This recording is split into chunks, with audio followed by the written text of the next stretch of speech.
Ooh, well, a bit of an abstract start in the middle of something here, kind of.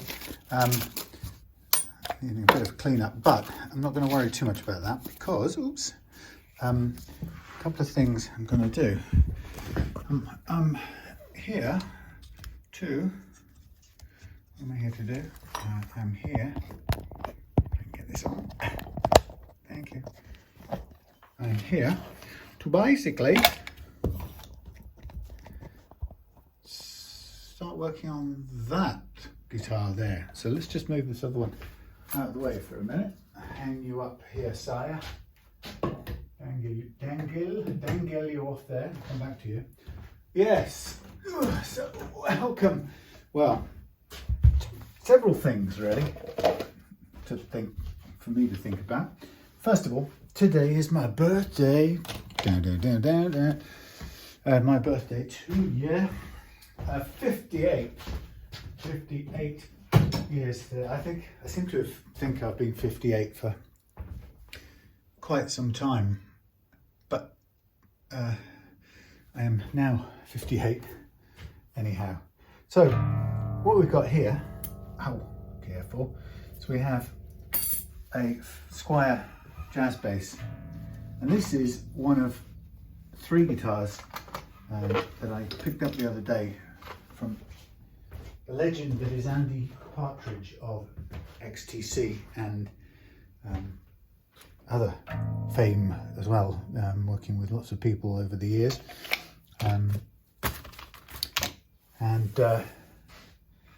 It's one of those things where Andy got in touch with me via email after watching some of my videos, I think during lockdown, in the crazy days of lockdown, and you know, like many customer who finds me that way, he dropped me a message and said he'd watched what I did and was interested in having me work on a few of his guitars, you know, and we sort of discussed it a little bit, and one of the things that it kind of turned out pretty quickly was that he wasn't comfortable with guitars going in the post and stuff. So we kind of came to an arrangement where I went up there and got to meet him and pick up guitars, and I'll drop them back as well when the work's done. So that was a nice get out from the workshop, and you know, really nice to meet him. And we had some good guitar related chats and other aspects of life as well, here and there. And so Andy sent me back with 3 guitars. The first one is this Squier jazz bass. Let's take a fly around. Now, I have to say, what I can't tell you is, I can't tell you anything about where, how, when, or where these instruments have been played. I have a feeling that if Andy likes the way I work on these, then I think I may have some other guitars coming, or I may be collecting some other guitars, which have probably much more XTC band history to them, instruments from around that time. But this is a good old-fashioned Indonesian-made Squier jazz bass, and at the moment there's not a huge amount wrong with it, other than it's got hugely high action, a very bent neck, and up here, this is where the old close-ups hopefully will do us proud. We have got, just back off a bit, there you go. We have got flaking finish, which has become very, very sharp, and it's flaked off in a very cutting edge sort of way, man. And I can see there's a bit of split here underneath, or a bit of something going on underneath here. So what I'm going to be doing with this, actually that is a good way of getting to see what's going on, because I think we've got some delamination of the fingerboard and the neck wood here, hence the split. And the split actually, when I track it, goes all the way, as you can see it in this great close-up, goes all the way actually up to there and stops on that side dot there. So it's about 1, 2, 3, 4, 5, 6, 7 frets worth in total, which is quite a lot of splitting. You see it goes in that direction, no doubt will stop on the other one. There's a bit of a splitting thing going on there too. So there's a lot of stuff. So we're going to take that off and basically inspect the neck of the yard.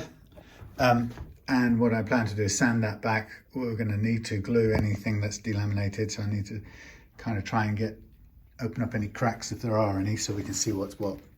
And then basically in sanding this back, it's going to have to go back to to get rid of the sharp edge a bit towards the wood. And then I'm going to need to rebuild it up. And I think I'm going to do that with wipe-on poly instead of the alternatives would be a kind of sprayed poly, but wipe-on poly allows me to build it up in a particular spot, and the idea then would be to end up with this being nice and smooth. But my main kind of Inspector Clouseau, no, Lieutenant Columbo approach on this is noticing the crack, and being concerned about that first. So we'll give it all a thorough clean up as well as we go. And I've got a new nut. It's got what looks like a sort of tusk nut with either a bit of painted tusk, or maybe it's aged in its natural way. But I've got another one coming that we can replace it with, just to give it a head start. Now, one of the things that Andy was clear about is he wanted to keep these strings because he prefers them to the new sort of twangy sound you get with brand new strings. Now that's fine, but the only problem with these strings is that they are actually a bit rusty, but I mean, that's not the end of the world. I will do as he wishes and replace them. So I'm just going to do a couple of sort of housekeepy things, i.e. measure the gap. That's 0.7 over the high E, so I'm just going to high E, the G. So we were talking about Squier bass, first fret on the G is 0.7. Let's have a look what we got down the bottom end here. Quite a bit more, that's okay.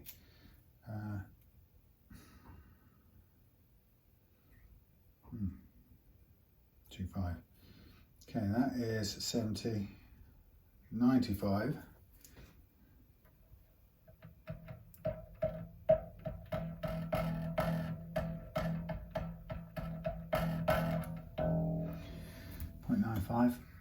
Down to the E at 0.9.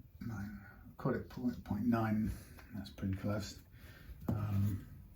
Then I'm going to have a look at the relief on this, which is going to be way too high, but that's just a quick measurement. Sorry about the crap view. See if we can actually read it off with this scale for a change. Spin round, why don't you? Okay. I would say that is about 1.5 mils. That's quite a lot. Let's just test it with this. I don't think we've got 1.5 mils in total on all of this. Let's see what our combined thickness is. Sorry. Anyway, yeah. So this, I'm pleased to be doing this because it's it's interesting to work on guitars with. I go 1.5. I was right. Well, that's 1.5 gap. So pretty much spot on 1.5. Yeah, it's great to work on guitars for that have got some history and that actually might be pleasing and interesting for Partridge and XTC fans to see. So don't underestimate the interest value of that, but also it's a great what's the word, it's quite an honor to have somebody choose you to do their stuff. I mean, and it's the same with everybody who does, and I have, to be fair, I have the same kind of trepidation that I hope I get it right for each and every customer who comes by, and the reason why I'm always nervous about it is because there is no, there's no sort of, what do they say, cookie cutter basic thing. Some people love that kind of ultra low thing, and some people just won't like that. Andy's request here is to flatten the neck out, reduce the action, make it easier to play, and fix that thing. So I'll do all of the above, and it may still not be the lowest action I've ever done on a bass, but that's fine. I certainly don't want to make it too different just for the sake of it. So what I'm going to do right now is I'm going to take the strings off. I've done the measurements I want. Take the strings off. I'm going to stash them somewhere and I can know where they are when I come back to them. And I'm just going to start by working on the neck. I'll readjust I'll adjust the truss rod later when I come to put this back together again. So the neck will come off. I'll take care of the repair, I'll take that home, and I'll probably do that over a series of days. So you may not see that, or I may I may do a bit with the iPhone just to sort of keep you filled in. But yeah, it will be probably a slower paced thing, which is good because you can build up as much as you need. The only difficulty of taking any strings off and reusing them is that when you do, they're always slightly stressed from having been crimped and whatever in the first place. So you can't always guarantee that they're going to survive the process, much as in this case we want them to.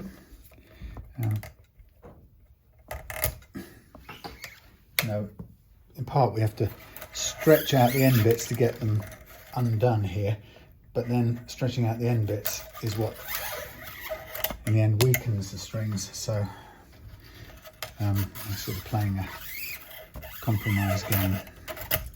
Okay, so I have got some other bass strings floating around here, so I'm going to make sure that I label these so I know whose they are.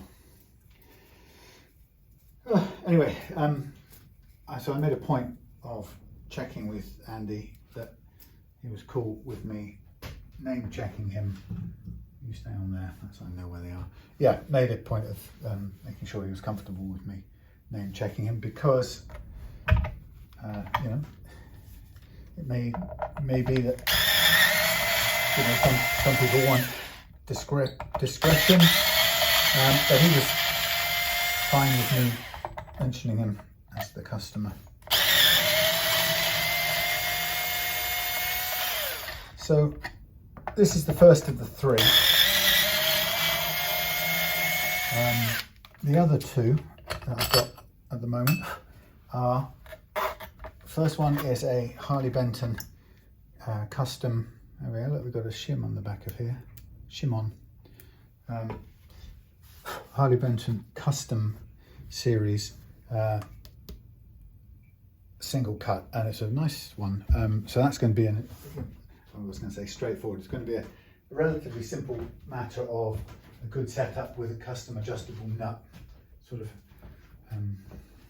par for the course, run of the mill. No, but just my usual full setup thing. I'm looking for a bit of string so I can hang this up somewhere else. I'm out of paracord. Oh no, I'm not. I'm just running a bit short. Yeah, so that's the other one, and then the third of the three is an Epiphone Broadway, which is going to get what's it going to get? It's going to get a new tunematic bridge on top of its wooden bridge base. 1 second.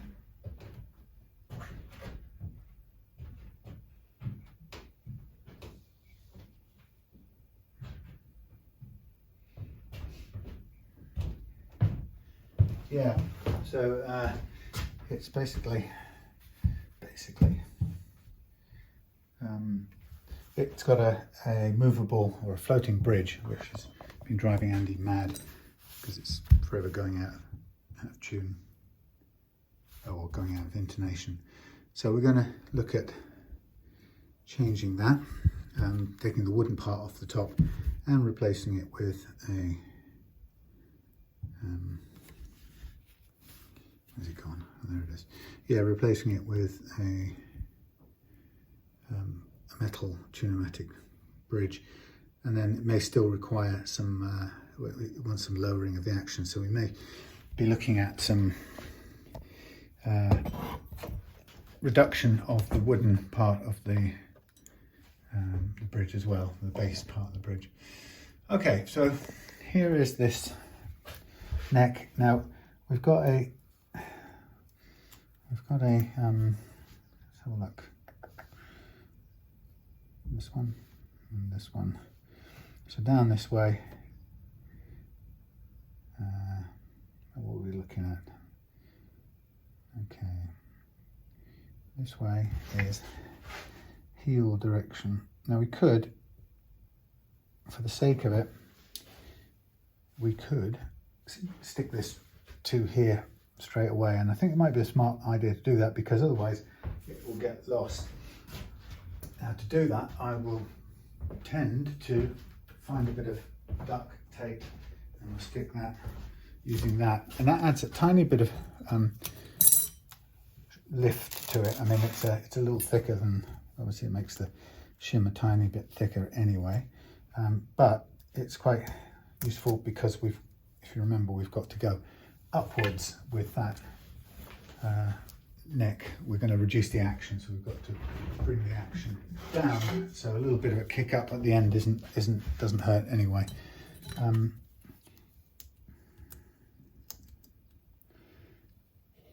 think this is actually, I think it's a bit of plastic more than it is a very thin piece of plastic, about 0.4 of a mil, something like that.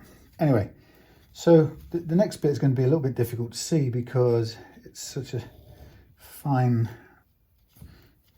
area of damage. I don't think you're going to be able to see it, but I'm going to put on the big lights, the bright lights, and I'm going to have a close-up look at it as much as I can so that I've got an idea of what my best strategy is.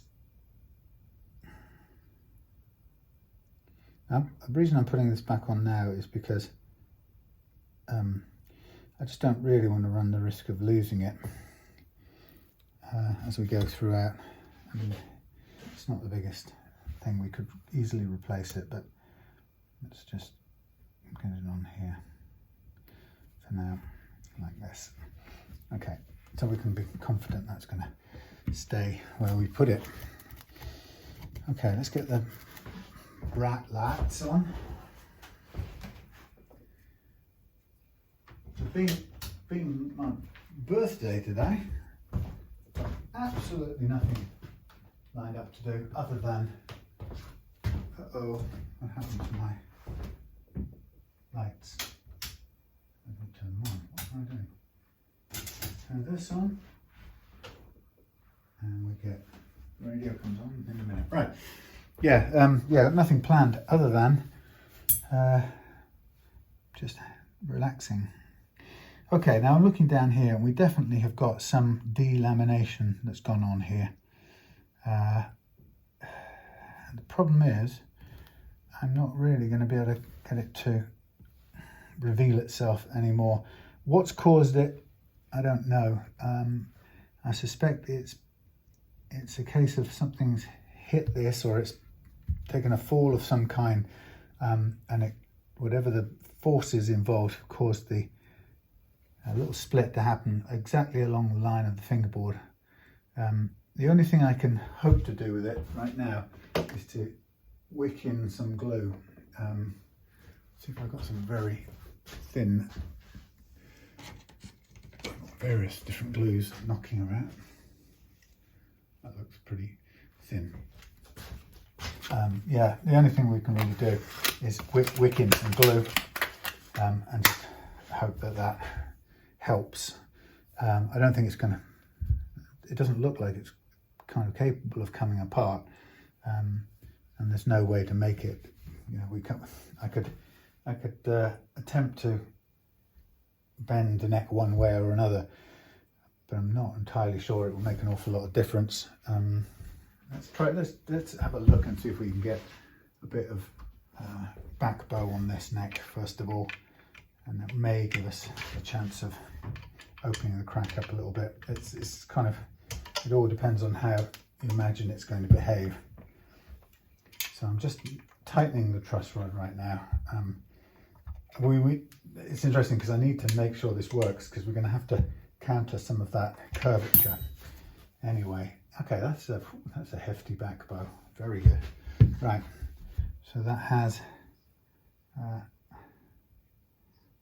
bent the neck nicely, but it really hasn't done that much in the way of opening up any cracks, and it could even be argued that that's the wrong way to do it, maybe.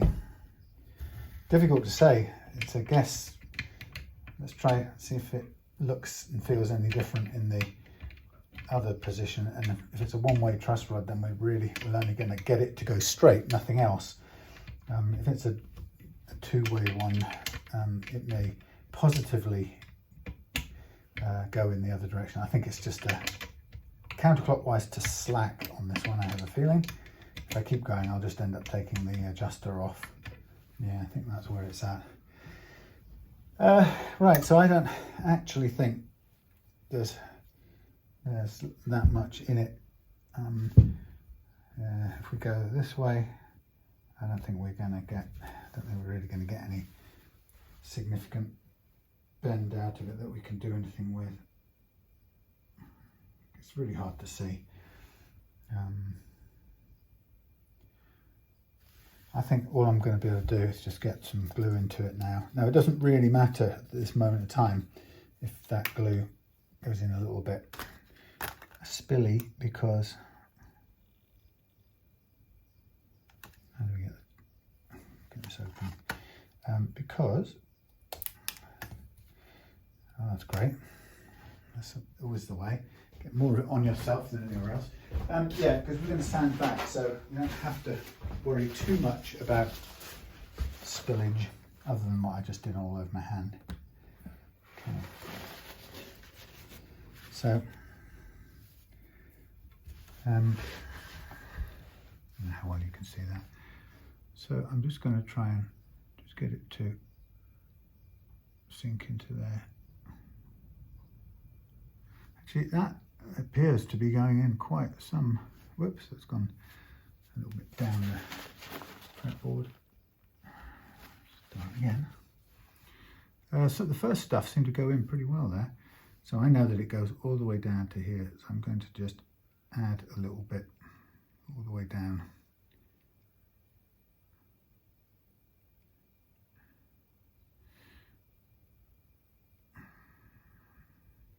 I'm never 100% confident in what super glue does for wood cracks. That's gone straight in. That's wicking through really easily. So the problem is, if you go too far or you get too much in there, it wicks all the way down to places you don't really want it to go, such as into the truss rod. So I'm going to sort of stick it on its side there, so a bit less goes through.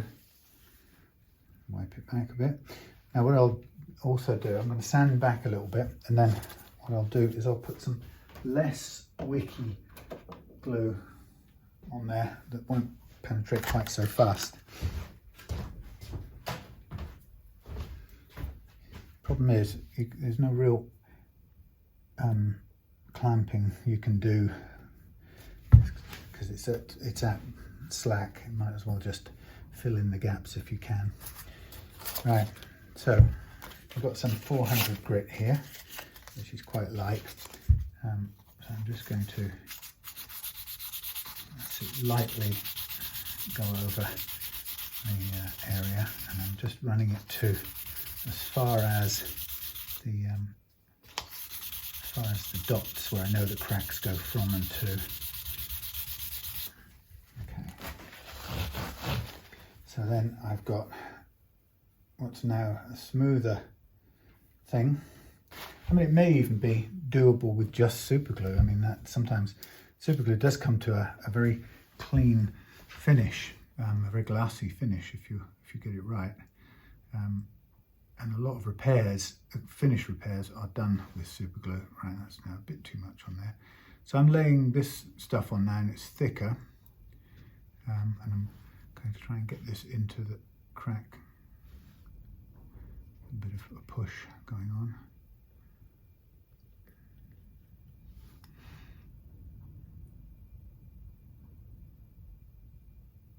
All the way up to the culprit. Okay, not so bad. I mean, like I say, it may be that by the time this is soaked in and set, we're pretty good to go. Let's get the cocktail stick. I mean, I don't need this to take any longer to do than it needs, if you get what I mean. So I'm just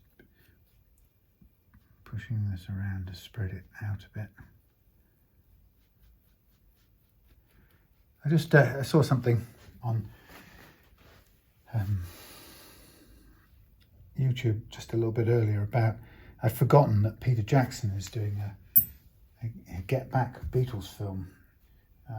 It's been delayed, and I'd kind of forgotten that he said he's got 56 hours of Beatles footage from Abbey Road and other places waiting to go, and it's due for release this summer, but I'd forgotten about it, and seeing it again reminded me how much I was looking forward to it. Okay, so I think that what I'll do with this is I think I will let this dry of its own free will, and then I'll need to sand it back again. The stuff I've used sometimes is another type of, let's see if it's how dry that is. It's nearly there. I've used another kind of stuff called fill and finish. And that's stuff made by Glu Boost, and it's very good, and it makes a glassy finish as well. So I've got some of that here. Now, the Glu Boost also makes an accelerant, which is really good for getting it set and done in a hurry, which I haven't got any more of because it's bloody expensive. So you can, if you've got the accelerant, that makes the whole process much quicker. You can spray and harden the stuff and then move on. So I'm kind of working with everything just being a bit slower to set. But what I'll be aiming to do is to sand back just enough, put a last layer, let's say a fill and finish on, and then once I've got it smooth, then I'll be looking to perhaps put a couple of layers of poly on there, which I can do at the kitchen table, and it will be not really anything to write home about or look at because it's pretty straightforward. I'm just kind of smoothing this down as much as possible, get rid of any lumps sticking up.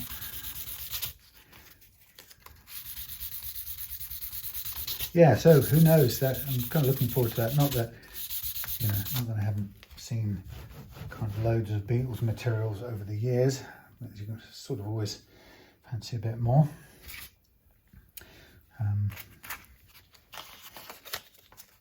Particularly when it's stuff that's apparently never seen the light of day, which I think that adds to the appeal, that it's sat in a can all those years. But we shall see. Peter Jackson was the guy who did the colorized the First World War stuff, wasn't he? Which was incredible to look at, and very, very humanizing actually. And gave it a real human feel that black and white somehow just doesn't have.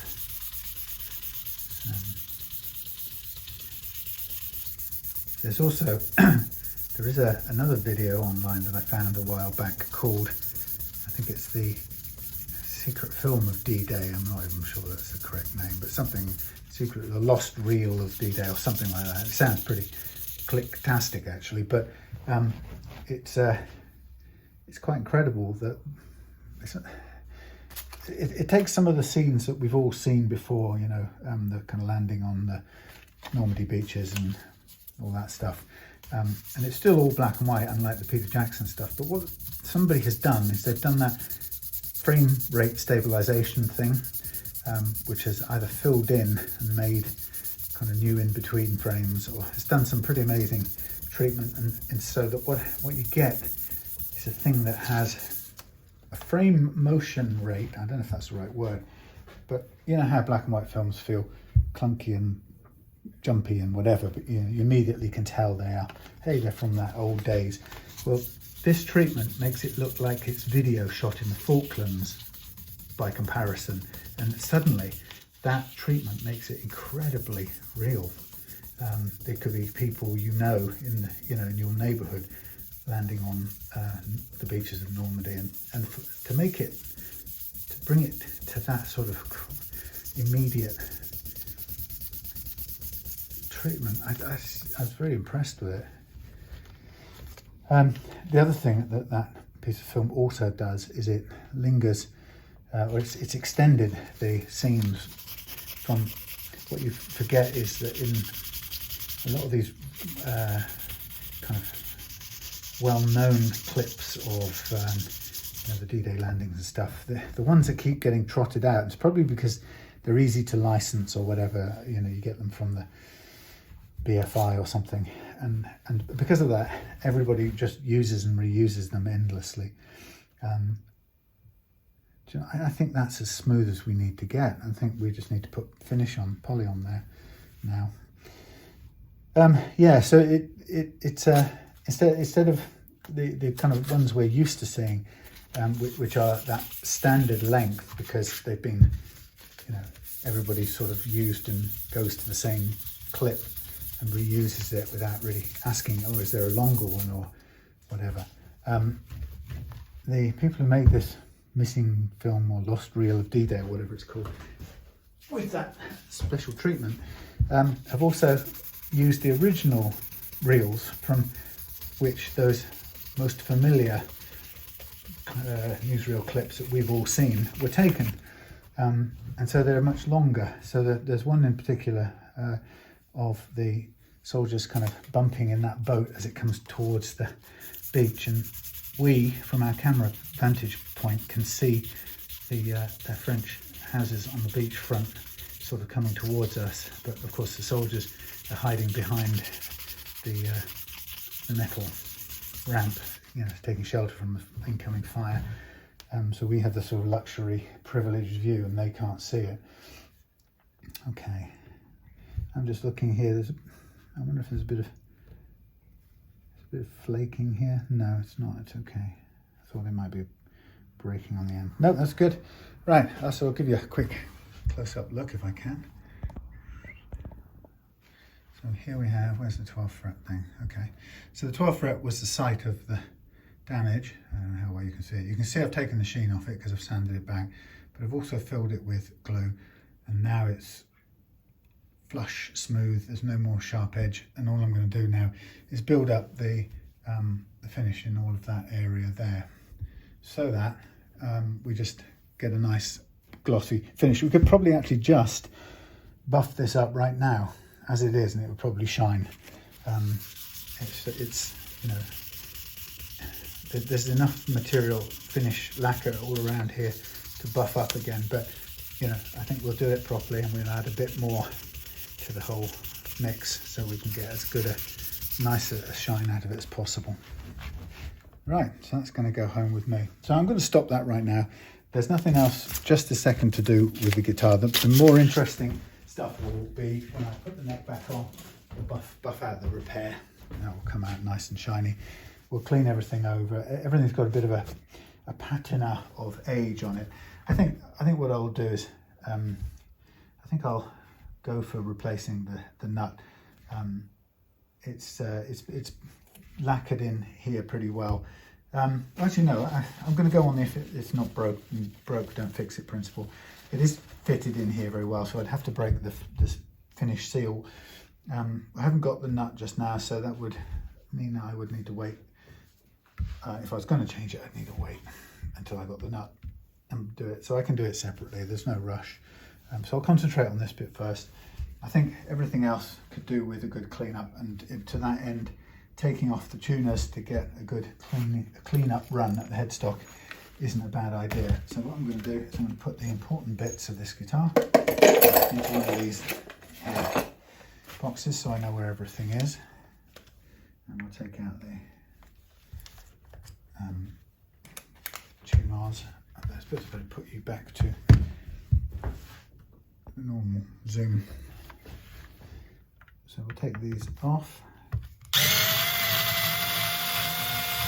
and just really, so I can give it a thorough clean up, which is always a nice touch to be able to do. I'll also do is I'll label the tuners so I'll make sure I know which is which on this arrangement.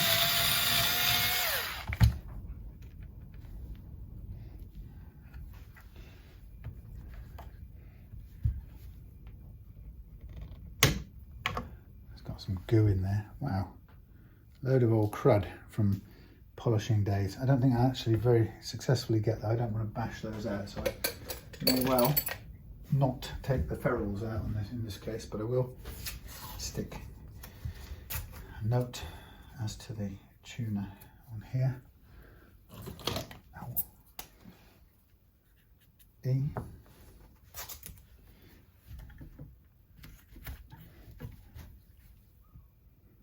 A.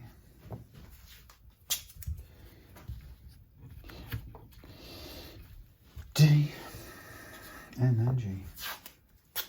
Just gives me a chance to get the headstock properly cleaned, which I think goes a long way to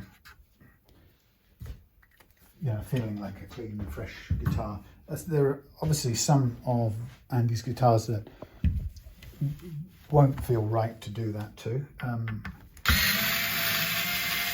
I saw, when I went there, I saw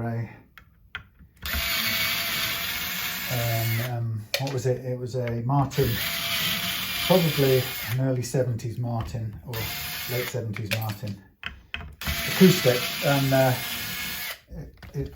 it's one with a very neat little piece of masking tape with part of the set list, XTC set list on it. But the whole of the guitar itself is absolutely encrusted in grime, but it's in a way a big part of its charm. What might be worth doing without losing its charm would be to clean the fingerboard of an even larger amount of crud that's built up there, but we shall see.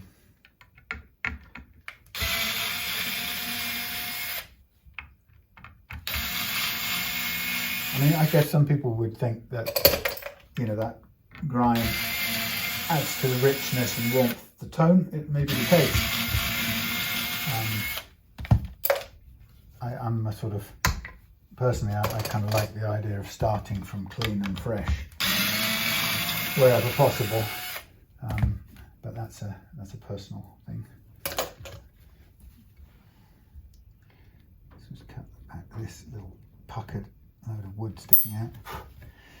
Okay, so there's the headstock. You can see the fading of the stain, or the colouring stain in the clear coat.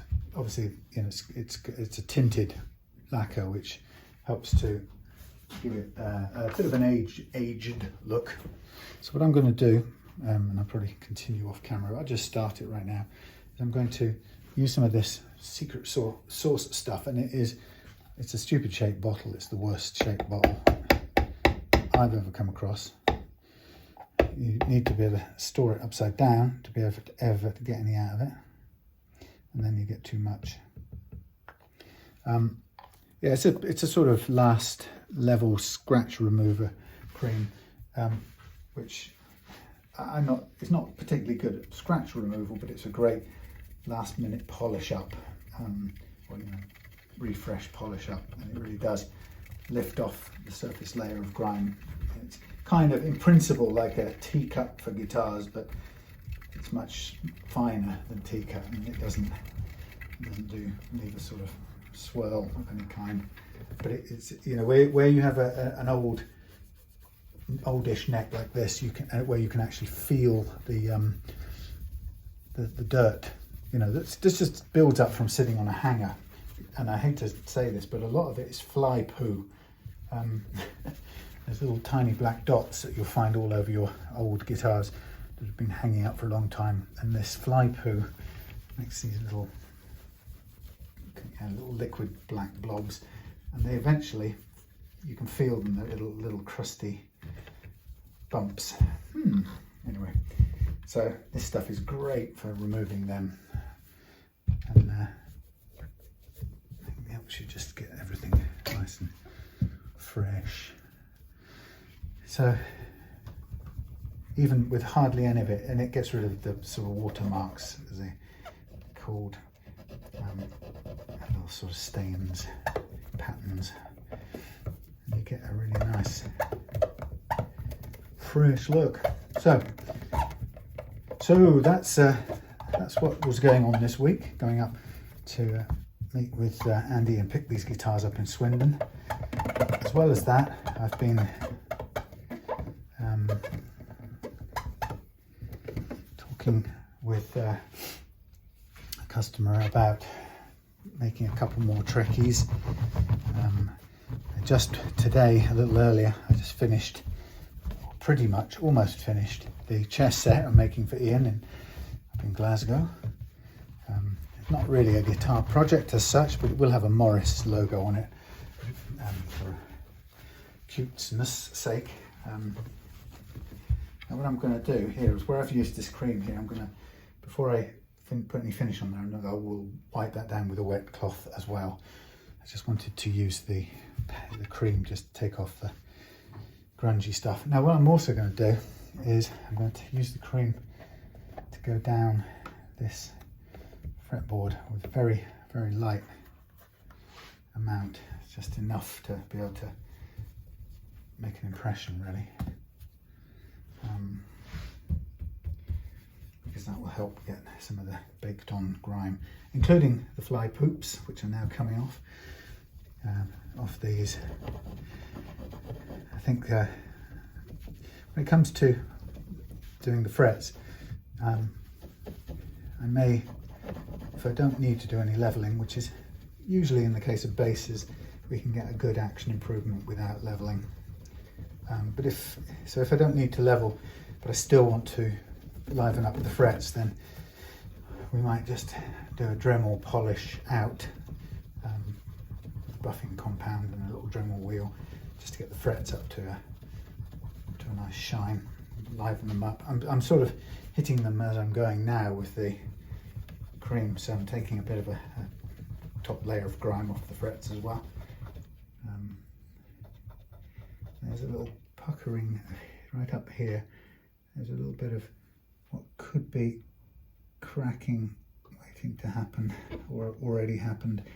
There may be a little gap there that we might want to look at. Again, it's not going anywhere at the moment, but if we want to make sure it doesn't, I think it's connected to whatever the crack was down here. But this poly finish is better condition than the Fender finishes, some of the 2000s Fenders. The maple, the finish on the maple fingerboard just has fallen right off without even the slightest kind of provocation. It's incredible. I've had two in my time that I've had to refinish completely, and it's not my fault, but it's a situation that you have to do it for the customer. You know,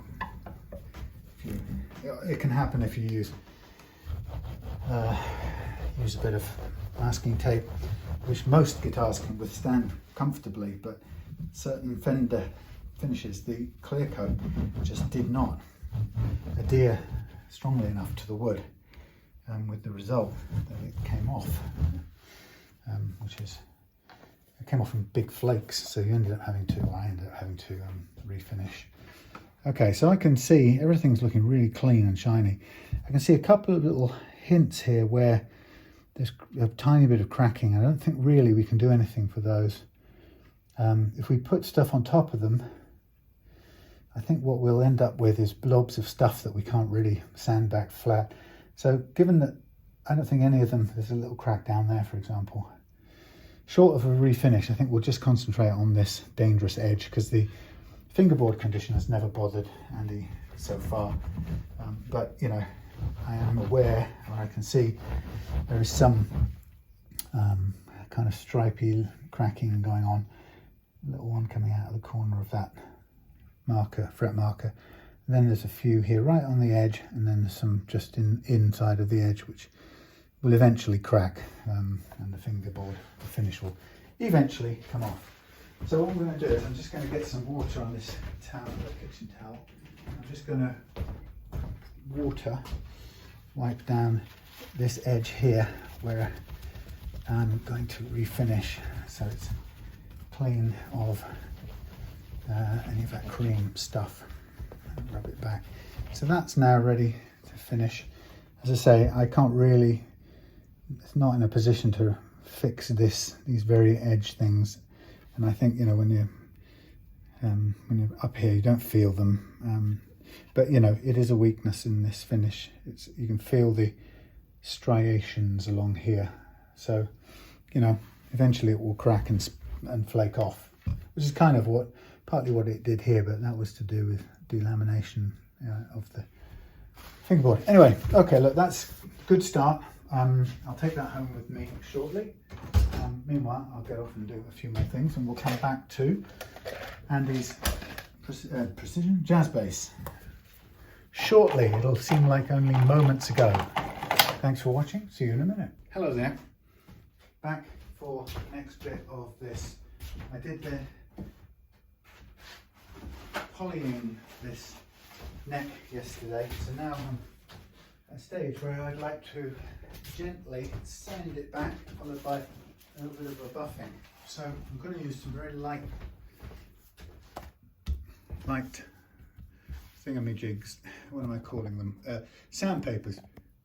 There's the place. So I'm going to do 1,000 no less than, and 1,500 no less than, if I can figure out which is which. It's not actually that easy to do. That's that colour. This is this colour, so that's 1,500. Right, 1,000, 1,500. So I've done the re-thingying. So really all I'm aiming to do now is to lightly sand this until it's smooth, and then I want to just polish it back until it's got no more scratching. You could polish it as is, really, but it's nice to get it just right. And then in the other room, I've got the buffer set up anyway, so then I can just finish this job off with a quick buffing. So I'm just going across areas where I've put on some finish, and I'm keeping it very, very small amount of working it, because it doesn't need much at all. And then I'm looking first of all to see any bumps or anything, and then I'm feeling the finish. That feels great already. So this obviously won't take much at all. So I'm going straight away from 1,000 to 1,500, and this is just to round this off so it's nice and smooth prior to a little bit more polishing out. I mean, you know, I could just go with the buffing there, that would work. I've given this neck a good clean up as well. I've got loads of bits of grime off it, but we might go to another one of these, like an 1800, for a very quick swipe over.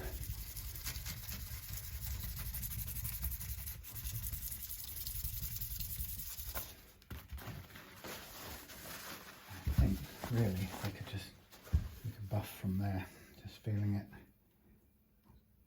hopefully smooth. Yeah, I'm going to buff it from there. There's absolutely no benefit at all in taking more material off, given that it's already only a thin coat anyway. The main repair work is done there, is done with the glue. So this is just an extra bit of extra bit of finish. Now I don't know what's going on with the battery on this thing, but let's drag you in here and somewhere put you down.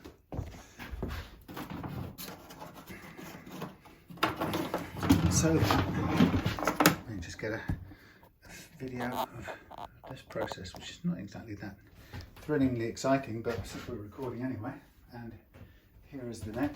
That is the wrong gauge of thing to begin with. The base body is here as well, which we'll bring through in a minute, because the first thing we want to do with that, or the next thing we want to do with the body, is clean it up, because we'll take off kind of the key parts so we can give it a good overall clean, because it hasn't had one yet. Let's move this little guitar up into the cobwebs over here. Going to be 2 guitars I'm going to be refurbishing there because they didn't work out. Okay, this is going to be a bit noisy, so prepare your ears.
You'll be able to see it, but where the oh, you can look at that.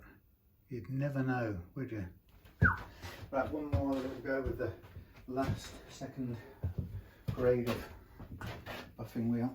I need to get a couple of new mops. I think I've had these a couple of years now. I haven't really done that much buffing with them, so they're still in good shape, but it might be a nice time to refresh. And I am actually just about running out of stuff.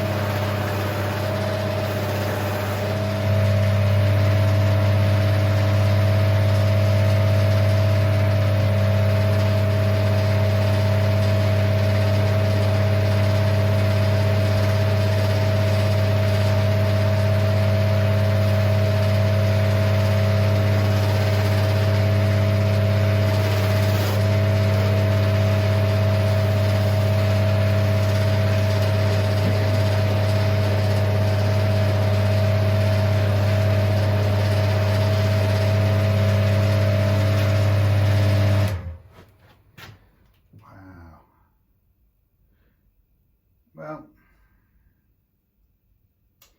you know, I'm looking down there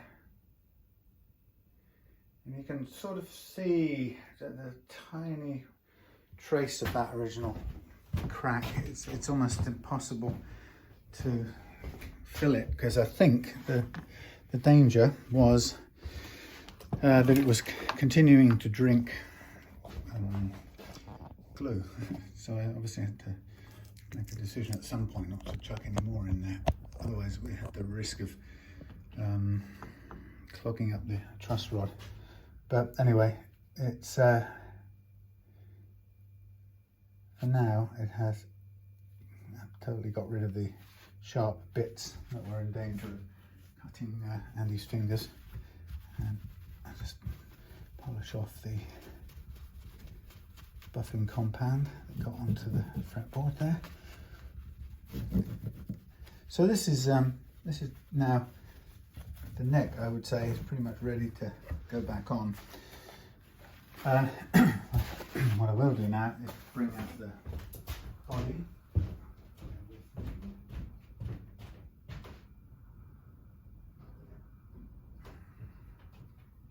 And this needs a little bit of a strip back, mainly for the pleasure of cleaning it.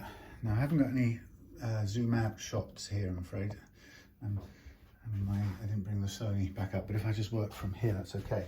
Okay, so to clean this up, I think we'll take off the immediate things so we can get underneath things. We don't want to send ourselves too far backwards. Now I've got this new gun here. Let's see what am I looking to do.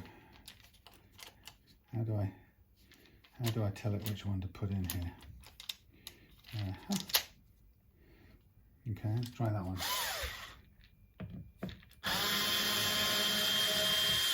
Don't know what the torque is on this little thing. It's got a sort of fixed slow speed, which is quite good.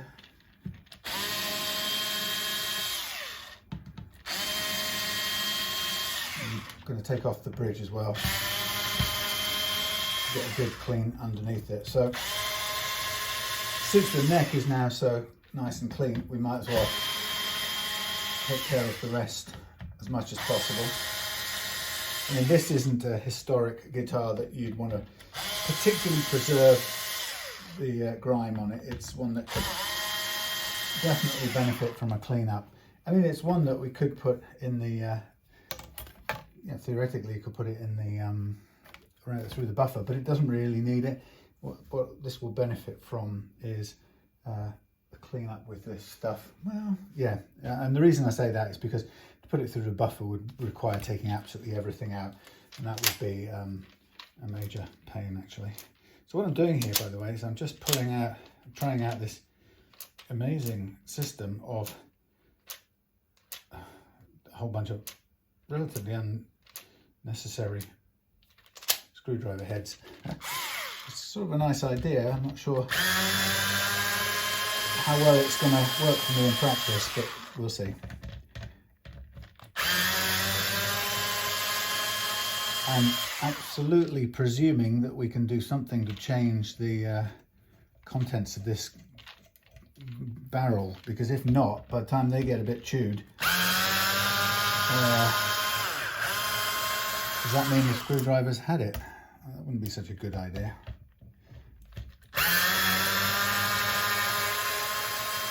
It's like a Cowboys and Indians, inverted commas, 6-shooter.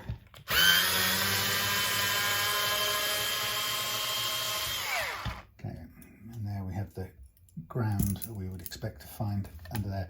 Okay, so this gives me a good access to all of the body, and we can get that cleaned up.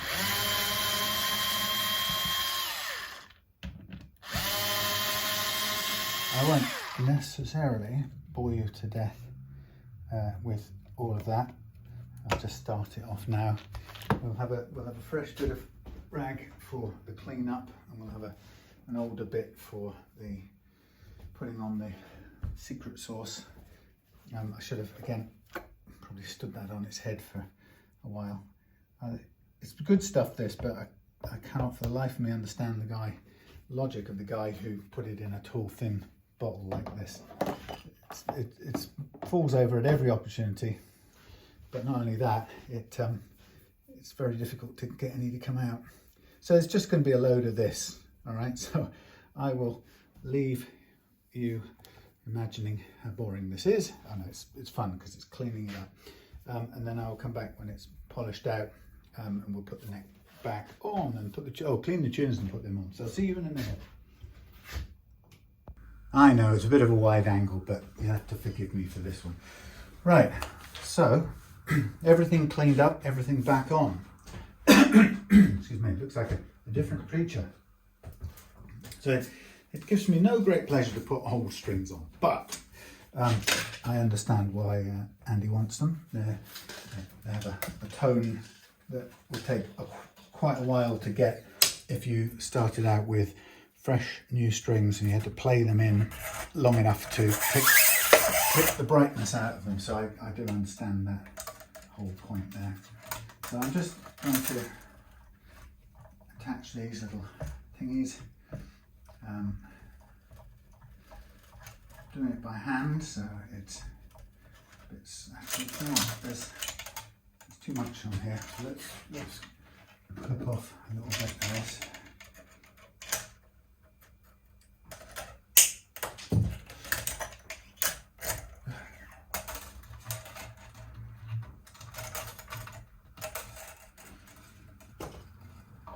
Right, so now that never works. A normal size thingy, string winder, just never really works very well.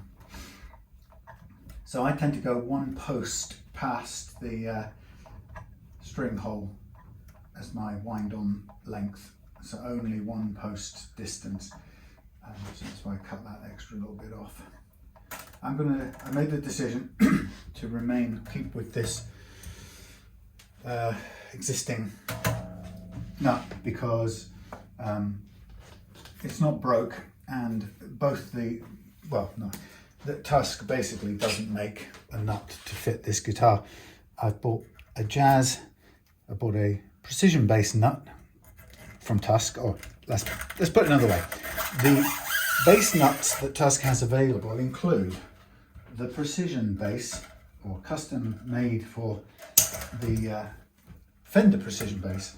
I bought that one by mistake. As it happens, that turns out to be too wide and the spacing is too much anyway, which is fine. So I've got that as a spare. But then I searched out and found the jazz bass one, custom built for Fender jazz bass, and it's too wide for this Squier jazz bass, and so is the spacing of the string. So the bottom line is, it just tells us the Squier is different from the Fender, which is a bit odd really, because since they're both trying to, since this is trying to be a kind of copy of its Fender brother, stablemate, whatever, that different size things is a bit nuts. So no pun intended. The point being is that there isn't a tusk nut for this, and since this has a kind of tusk of sorts fitted, then I think it makes more sense to stick with what we've got on here. Since it wasn't broke anyway, I was just upgrading it for the niceness of having a brand new tusk nut to start with. But thankfully, as I say, strictly correct, it doesn't need to be changed, which is a little bit lucky since Tusk doesn't make one. So that gets me out of jail. Anyway, so we've done the finish repair. So the first thing we did was, if you remember, was the glue. It's got glue into it, which sort of filled up the cracks and hopefully stuck down the peeling parts so that they didn't come off any further. And then I put some pulley over the edge, which I'm hoping will complete the repair. The problem is if there is a residual split and it keeps on splitting, then short of taking the whole fingerboard off and getting glue onto everywhere, it's a bit tricky. Anyway, so now what I'm going to do is I'm going to lower down the action on this, and there's a number of ways of doing this. You can go by specs. You can see what Fender says for their specs. Somebody actually quoted the specs for this at me, I think the other day, in thous, and I thought, oh, can I work that out? Nope. But anyway, so I'll have a quick Google in a minute, see what the sort of start point figure is. So the spacing, just looking at it right now, the spacing is a little bit of bias towards the treble side, but in a way that's probably the better of the situations. I don't want to go pushing the neck around away from its fixed wood to wood finishing touch, if you get what I mean. I don't want to pull it out unless it absolutely needs it. And as it stands right now, it's playable there, and it has a little bit more on the treble side than on the bass side, which is an acceptable state of affairs. Okay, so what I'm looking for at the moment is I'm looking to see, I think we're supposed to see what we've got in the way of action. Actually, the first fret action still feels pretty good. Let's get my measure, what do you think? I think the thing about a bass guitar is we knew what it was before. It was, what did we have? Oh, we had quite a lot at the last fret. Let's get an A to go with. Sorry about getting in the way. Oh.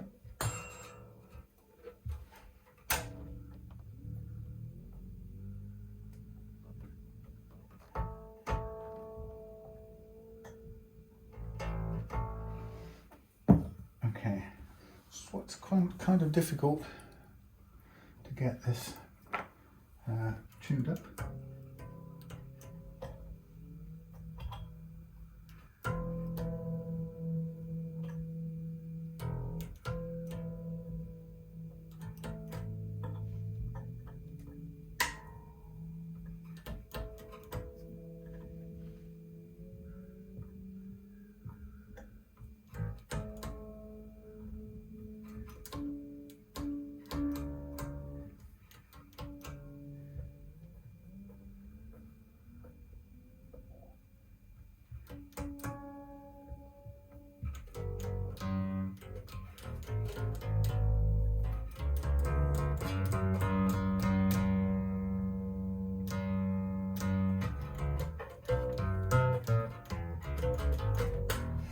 Okay, so what we're looking for is a couple of things. We're looking for the last fret action, and we're looking for the first fret action, which is looking a bit high, but the reason it's looking high is that it's got a lot of relief on it right now.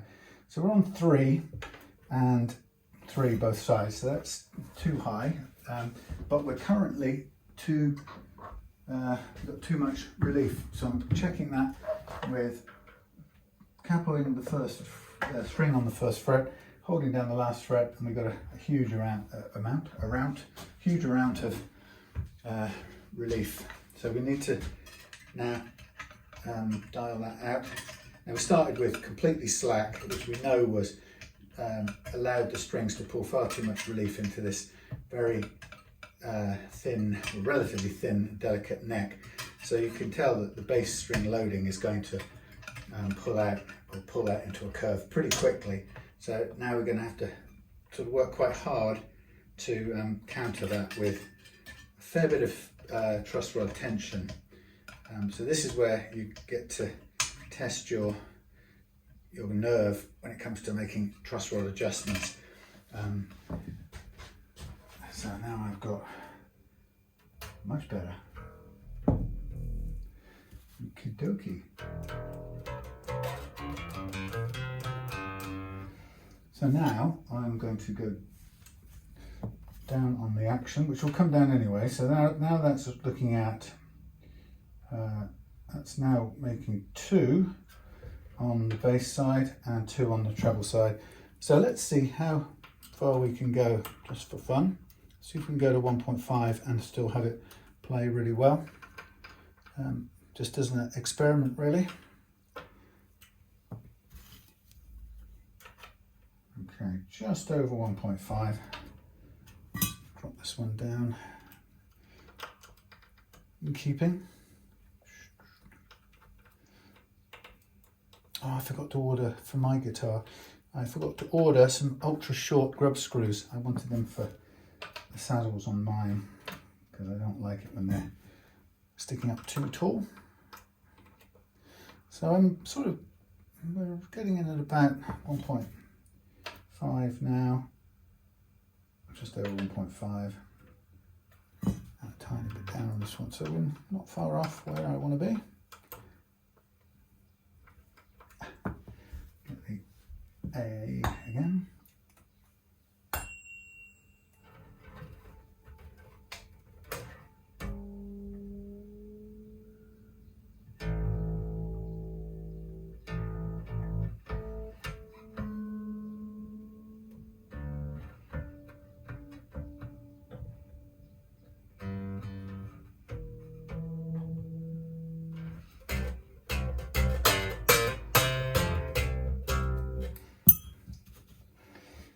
Well, that's a shed load lower than it was. I'm just ignoring the slight rusty bits on the strings, Andy. I'm having to curb my gag reflex. I've actually put rusty strings on a guitar, but I'll have to produce your note in writing saying you must leave the original strings on, because otherwise I'll feel terrible that I put strings with a bit of rust on.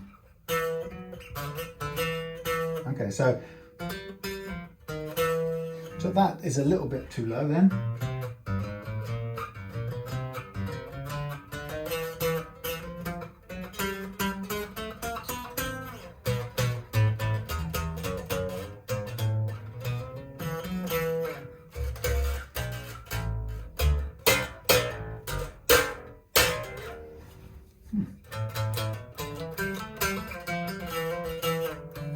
So that's bottom line then. If you wanted it at that low action, we'd have to fret level to get out the unevenness in this one fret, really, by the looks of it.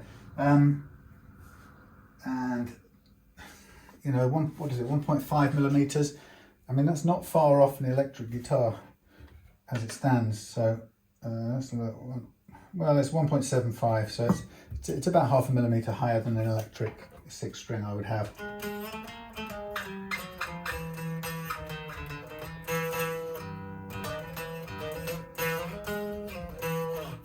So we could do that, or let's see what it would take just to eke that off. Now I know that half a turn of this clockwise is half a mil. It should be half a mil.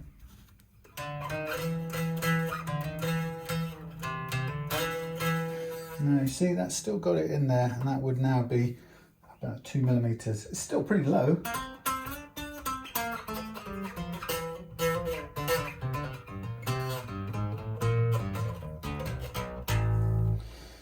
But I want it to play at this action, damn it. So I'm going to make it play at this action. Okay, you heard it here. So I will level it, because otherwise all the other strings seem to be playing okay. It's just this side of the neck has the slightly high fret, but we should get it eked out. Now let's have a think, because the problem with this is we have somewhat feeble, we've got some pretty feeble finish right at these edges. We've got cracking going on, and I would be concerned about putting masking tape on this and doing the normal process. So I think if I'm going to level this out, I think I'm going to have to do a slightly different method with this, because I really don't want to risk this this finish coming off, because it is not, you know, it's aged and it looks threatening. So what I'll do in this case is I will, where did I put it now? It's somewhere in my collection of things. What I will do is I will level these, and I will then polish them out with I'll recrown them using a fret guard, and I'll polish them out using a fret protector. And it won't be the full suite of polishing, because I can't do that without using tape to cover off the fret, but I don't think we can afford to do it. I think that would be a mistake. So we're looking at the 10th fret being high. So I'm going to, what am I going to do? Let's put a bit on all of them, since we're going to, by definition, end up touching all of them, and I also have to keep the string away from the pen. Now, in this case, I don't think we've got any choking notes anywhere past that. So I suspect it's going to be only an issue on this far side, but we can't guarantee that. So I'm going to go a little further with this, and just, obviously we will clean this off. This means I'm going to need to restring this again with these same frets once we've got the leveling part done. So that's something we're going to have to watch out for, knowing that the frets have already been removed once and put back on. It's just the way it is.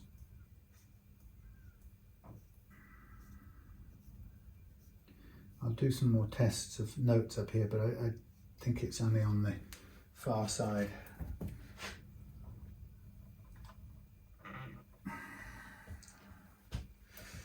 Okay, now for this I'm going to use the Muck Stiff leveling file, and I'm going to, this is a challenge in a sense because I don't have quite the same, obviously it's longer, so I'm taking a guesstimate across this section of the neck here, and I've got to make it reach, which is just there, or maybe it's there. There we go. So the idea is to duplicate that curve, which actually was starting off just spot on anyway without doing any adjustment. So what I'm going to do is I'm going to drop this off.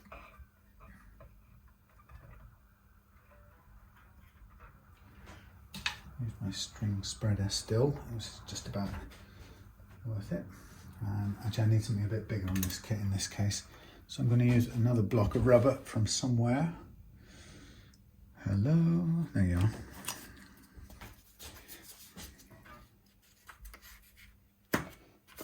No.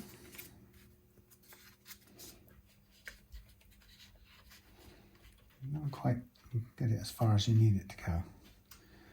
Right, I'll work around it. Okay, I'll get a piece of something else to jam in here.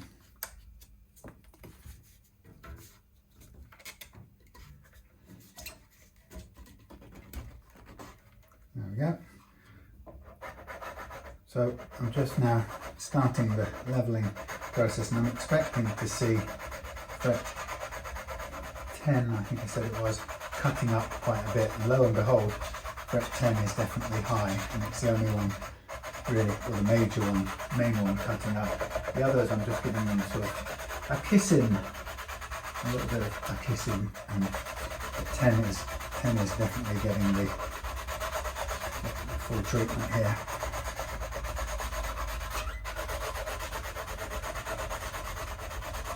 That's quite significantly higher than the others. I don't know how well you can see that, but yeah, it's got a major sticking up problem. So let's just hear that.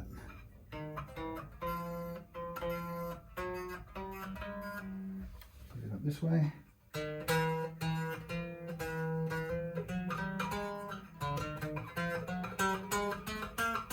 A little bit more needed at this top end. Now we're doing this at all.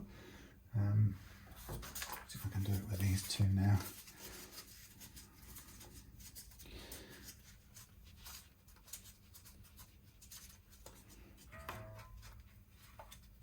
There we go. So, yeah, top end uneven fret issues. We shall take care of them. There's another one here, then that's number 14, that's high as well, sticking up a fair bit.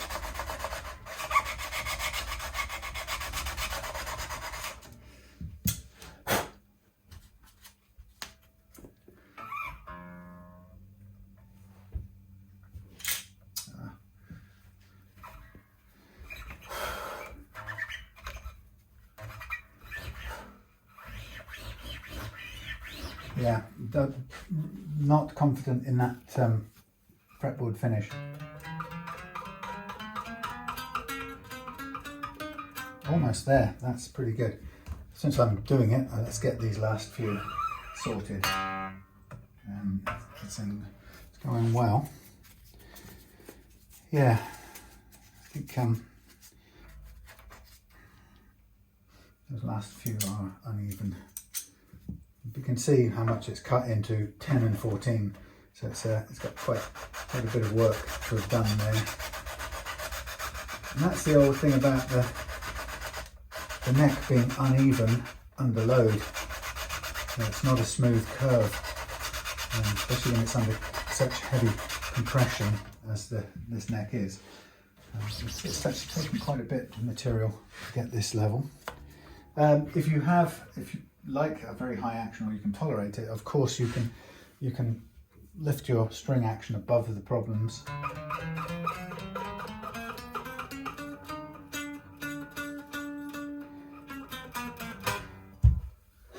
A tiny bit more on that end 2 frets. Yeah, you can, obviously you can lift your action out of trouble, but that's not the name of the game for me.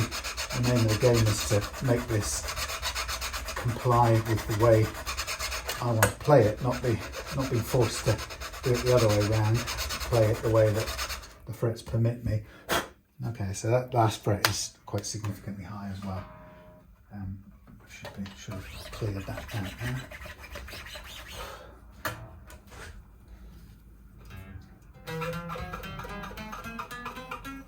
Yeah, done. Lovely. Let's check the B.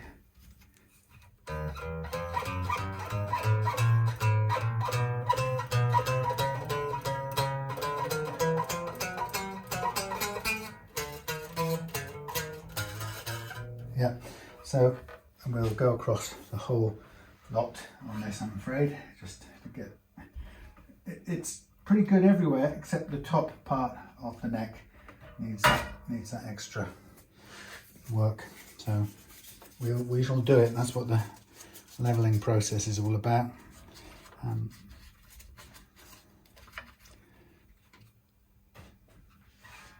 this starts to be a little bit difficult. Stay where you are, thank you.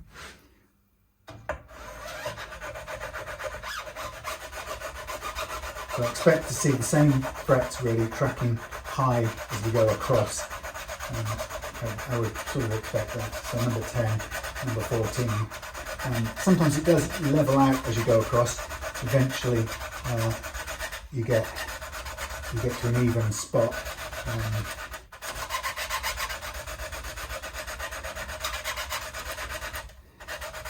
I can see this very last fret here is very high.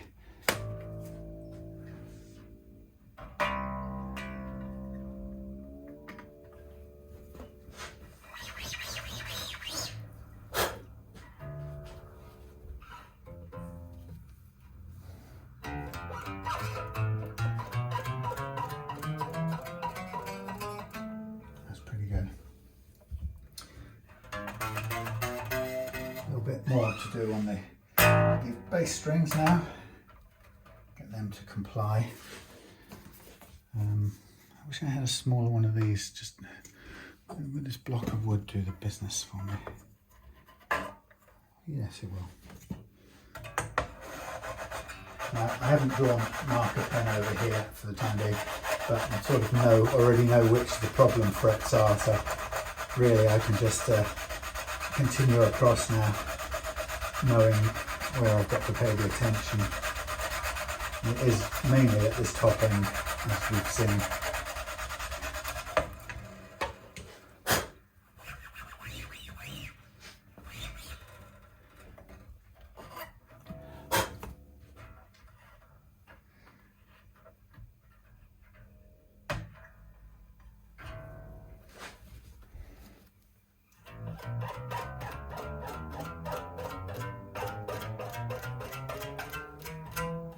Good.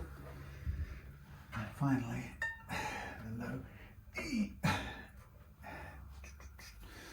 Just use that bit of wood again. Bit of soft wood. Perfect. Okay. So once I've done this bit, I'm going to re-mark the frets. I'll take the strings back off, and then I'm going to mark the frets, and I'm going to re-crown them. After that, I'm going to look at getting my little fret protector out so that I can round off polish off each fret individually without having to use any paper sticky masking tape on the poly here. It was so much easier to be able to do that, but as I say, I'm not at all confident that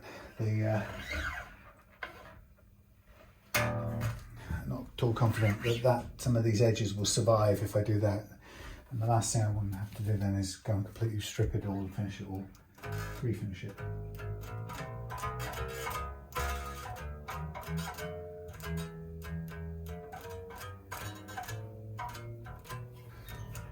Good, that's good.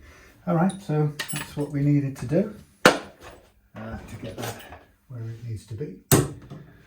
So, strings off again. Neck relief now, should be able to leave it where it was. That feels right for these strings on this guitar. Like I say, now I'll give this a coating of marker pen again, so that we can crown it. So we'll have to do a little bit of work where the frets have been flattened a little bit where they were high. And obviously high frets in this case probably caused by the fret not seating as well as it should do. It only takes a tiny little bit of the fret not being seated for it to register as high and get in the way of the notes, causing them to buzz or choke. So what looks like a lot of work there is only caused by a very tiny physical amount of it being up in the air. But it's enough to want to pay attention to it if you want to play at a low action. One of the reasons, by the way, I'm not too bothered about not being able to do the full sanding process on the bass guitar is because it's thankfully a little bit less sensitive than 6-string to the need to bend the strings. I mean, it's not quite so common that you would do vibrato in the same way or as much on the bass as you might do on a 6-string. So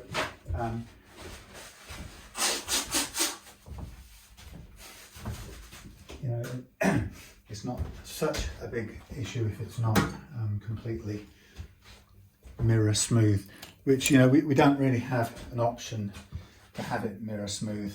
Basically, I mean, if we don't have the if we can't trust this finish and we can't use masking tape to mask it off prior to sanding it out, then we have to go with the best method we've got for polishing out the frets. So this tool here that I'm using, the fret crowning, recrowning file, Stumac recrowning file, this is a 300 grit grade of tool, and so I'm using this to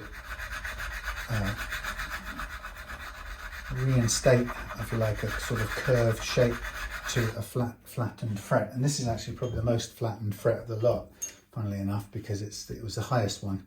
So I'm just I'm doing my best to reshape it so that it'll be more arch shaped. The rest of them, apart from the 14 and the 12, won't take as long to do. So that's the challenge. I'm also making sure, or doing my best to make sure that when I'm doing this, I'm not crunching into the finish as well, which is usually pretty okay.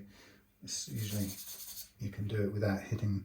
I mean, that's why it's useful to have the masking tape, so that even if this tool touches down on the fingerboard at all, it's supported or masked off. But this is avoiding that anyway.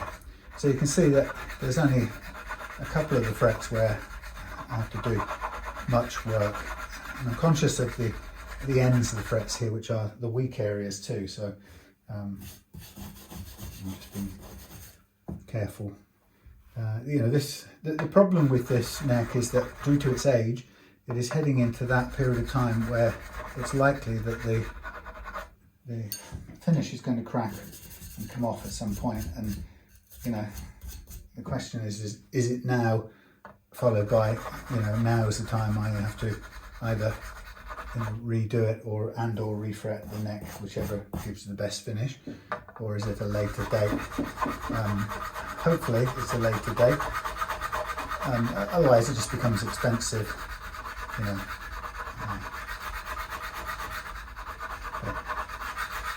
I'm kind of keeping it in the realms of what's possible now without going into the full refret mode.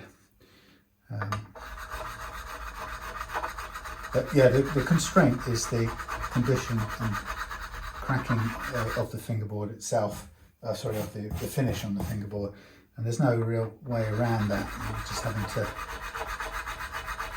compromise. Oh shit, what time is it? Goes and finds his watch clock thing. 19:29, I've got to go in 25 minutes. That's not so bad. I shall be able to. Okay. Yeah, so what I'll need to do is dig out my fret protector strip before getting to work on polishing out the frets after this. So there we go. I've got a Zoom call at 8, so I'm going to get these done and pop it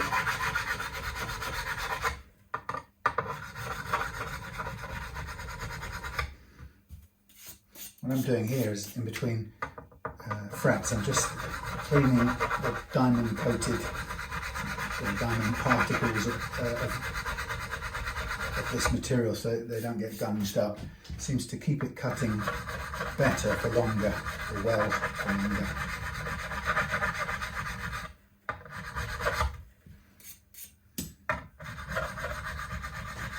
So you can see I'm moving along these fairly quickly, which tell you can see from that there's not a lot of reshaping to do.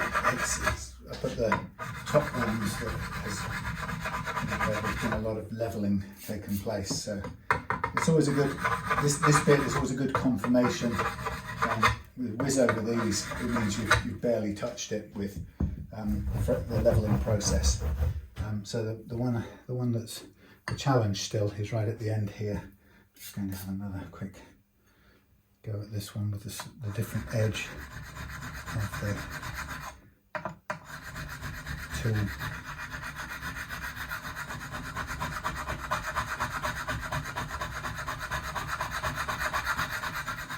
And ultimately, you have to kind of call it quits. That's not bad actually, getting a line on the top of it there. I switched over to the, what's that word, medium side from the jumbo. Okay, so as I say, the next bit, I've got to figure out where I put the fret protector strip. I keep handling it at some point along the way, and then I keep going, oh, push it out of the way, I don't need it here. And then I keep finding it again some other time. Oh yeah, here it is. Now, the problem with this, oh no, it's okay. So this is my fret protector strip, and it's I won't do it right now exactly because I've got to go. I'll need to cut it down a little bit to tidy it up. But it's fret protector strip. I used to leave it on a slightly sticky bit of tape, but the problem with that is that I really can't afford to have any tape sticking.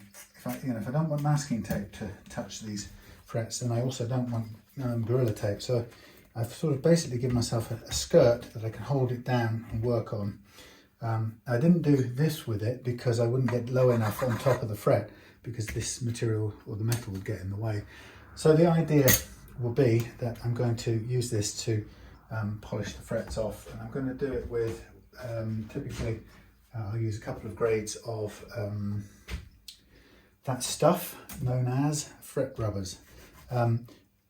It's not ideal. I would rather, if I could, I would rather sand it down, but the problem with sanding is I would have to go across the original grain, which I suppose I could do it to get rid of some of the grain off. Like I say, this is the limitation that we're going to have for these frets. I'm afraid there isn't really much of a way around it.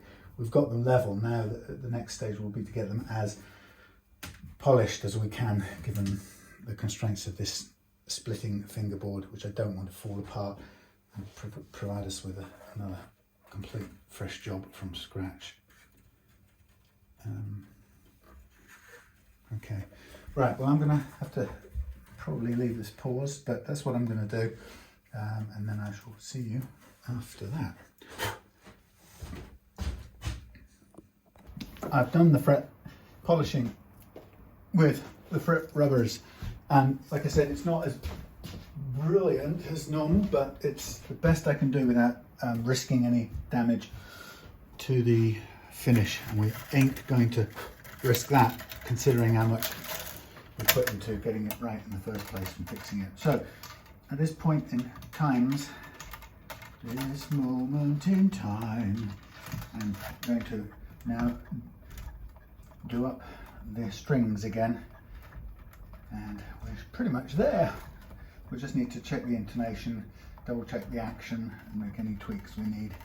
I mean, in a sense, doing a fret level is a bit unorthodox on a bass, but the reason I did it is because actually the 10th and the 14th frets were a bit too high.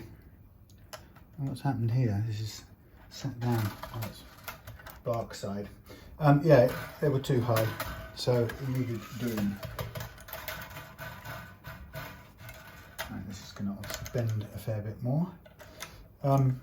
Yeah, so you know, sometimes, a lot of the time I don't need to level, but I just thought this one would be worth doing because of it was so close to being a really good low action that it just seemed the right thing to do. But of course that then left us with the challenge of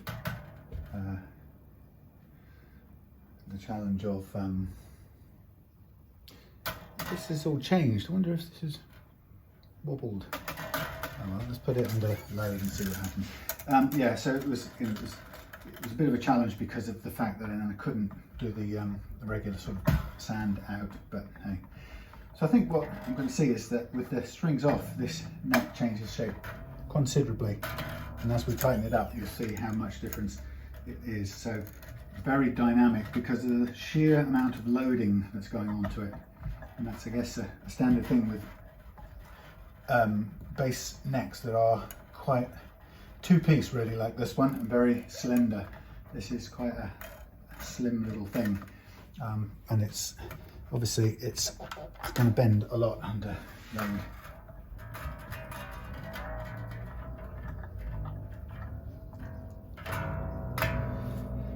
Okay, so I will get myself a note and go from there again. That's got to go in the fret leveling department. So it's another day. What day is it? It's Tuesday, and I've got another job on this evening for Andy. It's the second of the two guitars once I finish this one, and it's the SC Custom from Harley Benton. So that's going to be an interesting one because it's a very nice looking guitar, but it's going to really benefit from that adjustable tusk nut.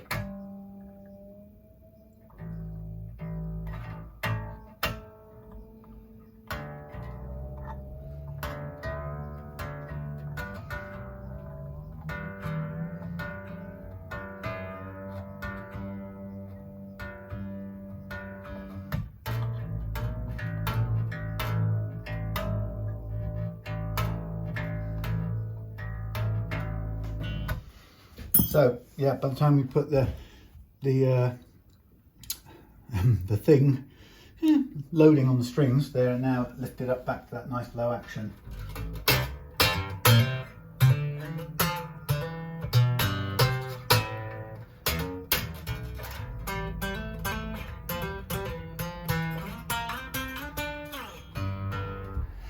Let's just look at the heights of these, double check. I don't want to be too stupidly low. Okay, so we are coming in at 2 millimeters, just under 2, just under 2, just over 1.5. So that's about right. I mean, that's incredibly low, but that's a good start point. Of course, Andy can go up from there if he prefers a higher action. Having lowered it, we've also then obviously we've lowered the string action as well. Sorry, we lowered the string, so we probably need to lower the pickups a little bit, just to kind of keep them a bit away from the strings. They don't want to be too close. I mean, it's a subjective thing. I'm going to go for about 3 to 4 millimeters, which is the sort of standard start point, but there is no set thing. It's subjective, and the only rule in the whole thing, as far as I understand, is that the closer they are, the more the output they produce, or the more output there is from the pickup, and the further they are, the better the tonal dynamic. That's what people say. So you know, I'm not really an expert on that. I've not really listened hard enough and long enough to be able to say definitively that's true. I have obviously heard that when the pickups are too close, you can hear them overloading the amp with a sort of farty kind of noise, and so you know, it's clear at the extreme ends of it, it really doesn't help the instrument at all to have the pickups too close to the strings. So starting with a good 3 to 4 millimeters on a bass, 4 possibly, then it's not a bad start point. But again, you know, if it suits your playing and you like whatever the tone is that produces, then of course there's no law that says you have to follow what everyone else does, but it kind of makes sense to be as close. You know, start from it's like all these things, start from a sort of median position and then figure out how you like it, and you know, diverge from that point.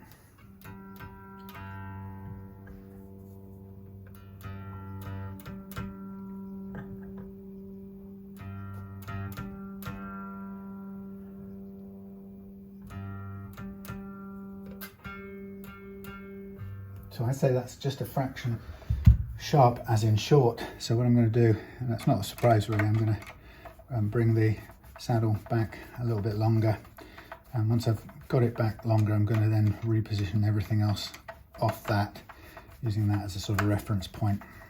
We'll go from there. And in case of this, the step back is usually a couple of millimeters, but not a massive amount more. And in this case of this bass, we're looking at really 4 saddles just stepping back in order, and the shortest string of all being the high E, the G, and the longest, sorry, the shortest string being the yes, the G, and the longest being the E.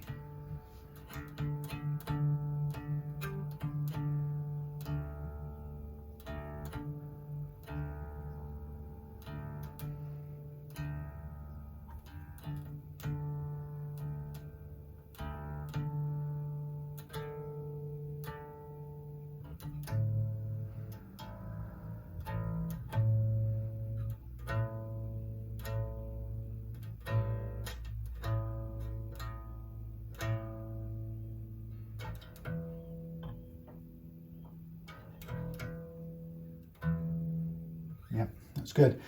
Happy? Well, there we go, folks. The bass repaired, leveled, low action, cleaned up everywhere, ready to go. Thanks for watching that.